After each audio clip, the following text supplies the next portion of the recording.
Si le petit port de Boyarville est maintenant protégé,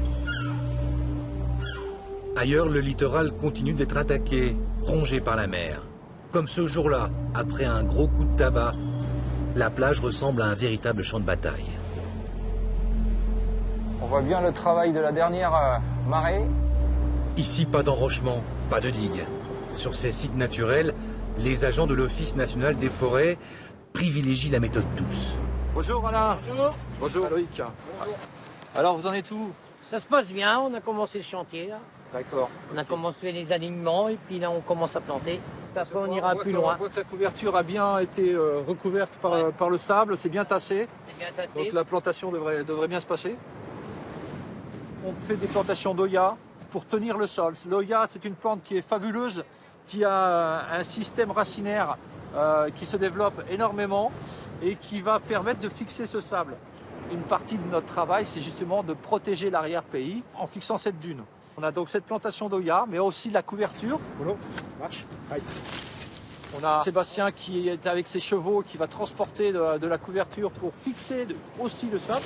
Et une autre méthode, c'est des ganivelles brise-vent qui vont arrêter le sable aussi, le permettre de nous faire grossir une dune si on en a besoin. Les agents de l'ONF sont les gardiens de la dune, cet ultime rempart face à l'océan.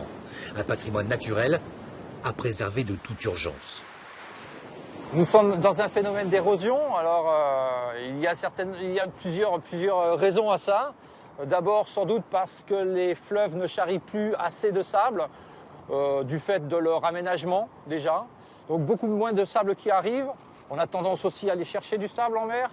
Ça aussi, ça fait que notre stock de sable diminue. On s'est aperçu aussi que la houle avait tendance à augmenter. Alors quand on a des grosses marées comme ça, eh bien évidemment, ça vient taper dans le stock existant, ça l'emmène. Et au printemps et en été, on a beaucoup moins d'arrivées de sable. Ce qui fait qu'on est dans ce phénomène d'érosion. Un peu plus au nord, de l'autre côté de l'île, un drôle de manège tourne depuis quelques jours. Un balai de pelleteuses.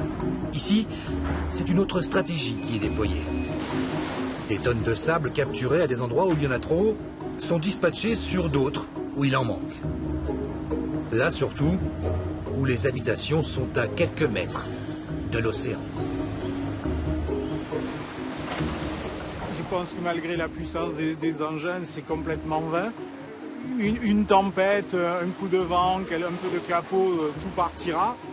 Et je suis persuadé que de toute façon la mer ne s'adaptera jamais, elle continuera. Et ça sera à l'homme à travailler, peut-être bien un jour à reculer le trait d'habitation. Le trait de côte bougera, je pense que le trait d'habitation, je ne sais pas si l'expression est bonne, mais devra bouger aussi. Des habitations directement menacées, il y en a 511 qui ont été identifiées. Elles sont toutes sur la commune de Dolusse-de-Léron, sur la côte ouest de l'île. Elles sont toutes construites en dessous du niveau de la mer.